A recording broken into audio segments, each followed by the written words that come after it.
Okay. All right, today we're going to work on monochromatic. Right here, I've done a monochromatic for you. Now, I'm going to show you how to do monochromatic. It's monochromatic, it's one color, add black, add white. So this is a value scale from light to dark.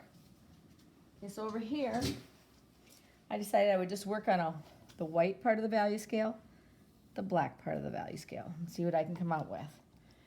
Red works really well to do that. Got a flat brush. I'm using a Blick Scholastic number 16, Golden Teflon. So I'm going to start with, I want a very light color to start with, so I just do a very tip of red to try and start it. Maybe I can use just a tiny bit more. I don't want it too dark, because this is my first one. I can go straight white later on my picture if I want. So here's my first one.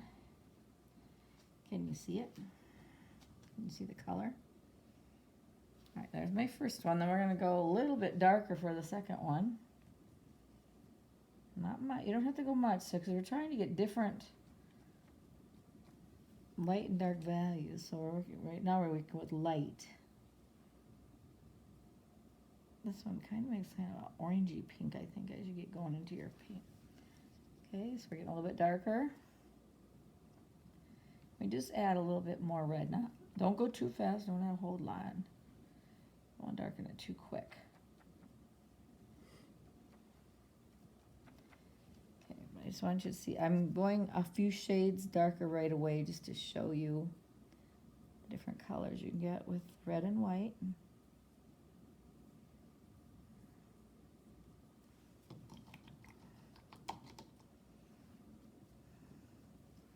Okay, now I'm going to do your black and red scale. I'm going to pull some red off to the side.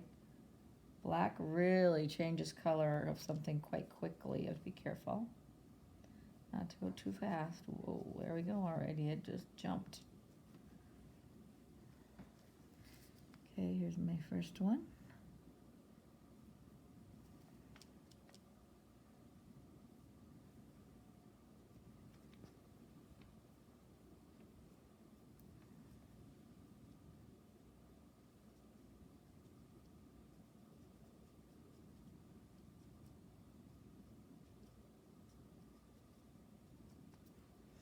Okay, we're going on to your second one.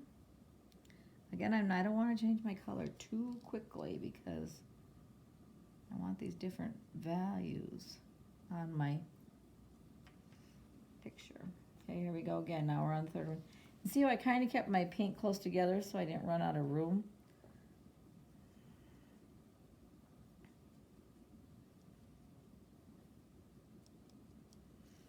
I'll just check and see if it's any dark. Oh, I would like to go a little darker because it's too hard to see the difference there. Ooh, there, now you can see the difference.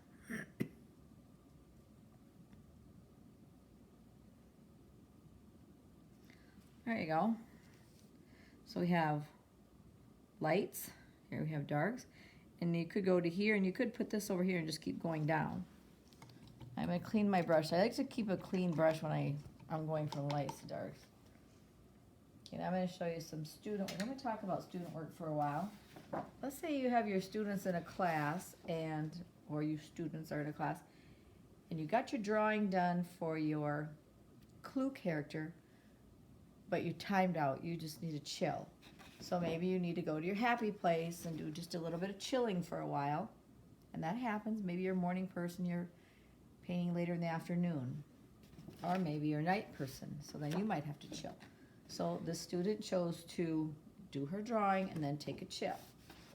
Go to her happy place. And then we're going to go to the other students who are night students, because we did this later last night. And here they did their little grid. And here's this child's work. Now here I worked with them, so they felt like we were part of a team. So I did this one. And then the third child did hers right here. So now we're going to talk about, let's go this way. We're going to talk about how you create work. Here I did this practice sketch using, I used clothes ideas that I had. This one, my clothes were different colors, but I chose to use blue monochromatic here. This one I used a red monochromatic. And these are two primary colors. Here I chose to use secondary colors. This is orange with a monochromatic look. This is green. Oops, I'm going to turn this around because I think I meant it to go this direction. And then one time I had a student in class, and the student wasn't totally engaged. Then all of a sudden, the student thought they saw a bicycle, and that engaged them. And then after that, they wanted to be more engaged in my class. So sometimes as a teacher, I put things in my work that means something special about that class. Now, if you look at my shirt I have on, and you look at the green, my shirt pattern is actually what's in this green monochromatic picture. So you could use different colors.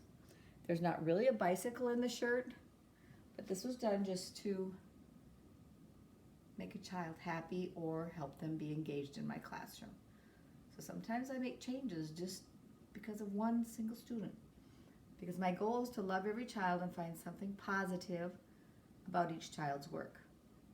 Thank you for listening, and that's the end of our monochromatic color study, and it came from the clue idea of a character.